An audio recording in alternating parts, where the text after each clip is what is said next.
Hi sir. Nara Lokesh గారు, పవన్ కళ్యాణ్ గారు చాలా ఇంపార్టెంట్ అండి. ఒకసారి చూడండి. మీరు ఫేస్‌బుక్ ఓపెన్ చేసుకుంటే చూడండి. గోవింద 3 నామాలతో వెంకటేశ్వర స్వామి గోవింద అనే పేరుతో పెద్ద పెద్ద సెలబ్రిటీలు ఈరోజు చేస్తున్నారు. చూడండి ఈమె చాలా పెద్ద హీరోయిన్. ఏం చెప్తున్నారో చూడండి. చూడండి. తర్వాత ఇంకా చూసుకుంటే ఈమె కూడా పెద్ద హీరోయిన్. గోవింద యాప్. అంతా ఈ గోవింద యాప్‌ని విచ్చలవిడిగా చూడండి. గోవింద చూడండి. ఫేస్‌బుక్ అయిపోయింది. ఇప్పుడు మనం ఇన్‌స్టాగ్రామ్‌లోకి వెళ్తే ఇన్‌స్టాగ్రామ్‌లో కూడా వీళ్ళు ఇదిగోండి బెట్టింగ్ యాప్ ఐపీఎల్‌ది నడిపిస్తున్నారు. వెంకటేశ్వర స్వామి నామాలు గోవింద. ఇది పక్కనే పెట్టండి.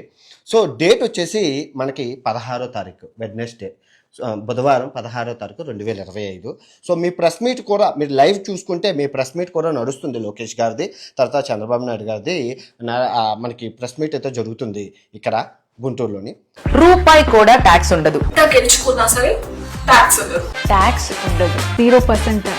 0% ట్యాక్స్. అయిన అమౌంట్ రీఫండ్ ఇస్తారు. అయిన అమౌంట్ లో రీఫండ్ చేస్తారు. అసలు అమౌంట్ లో రీఫండ్ ఇస్తారు. ఎంత గెలిచినా ట్యాక్స్ ఉండదంట, నష్టపోయినా డబ్బులు ఇచ్చేస్తారంట. చూడండి ఎంత మోసం.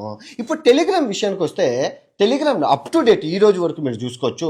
ఇదిగోండి ఏప్రిల్ 15 వరకు అప్డేట్ అయింది.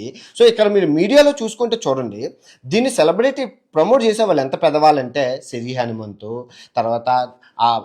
తర్వాత వర్షిని, తర్వాత ఈ హీరోయిన్స్ ఎవరైతే ఉన్నారో హీరోయిన్లు కానీ పెద్ద పెద్ద సెలబ్రిటీల దగ్గర నుంచి పొలిటీషియన్స్, బిజినెస్ మెన్ ఇలాంటి వాళ్ళే ఆడుతున్నారు అబ్బా. చూడండి. ఇంకా వెబ్సైట్ విషయానికి వస్తే వెబ్సైట్ కూడా రన్ అవుతుందండి. మీరు కరెంట్ వెబ్సైట్ కూడా బెట్టింగ్ ఆడడానికి రన్ అవుతుంది గోవిందా అని. చూడండి. తగిన చర్యలు ఇమీడియట్లీగా తీసుకోవాలి. అమాయకమైన యువత నాశనం అయిపోతున్నారండి. ప్రస్తుతం దేవుడి పేరుతో చేస్తున్నారు. చాలా తప్పది. సనాతన ధర్మం నాయకులు ఎక్కడికి వెళ్ళారు? ఈ సనాతన ధర్మం కోసం పోరాడే వాళ్ళు ఇప్పుడు ఎక్కడికి వెళ్ళారో నేను అడుగుతున్నాను.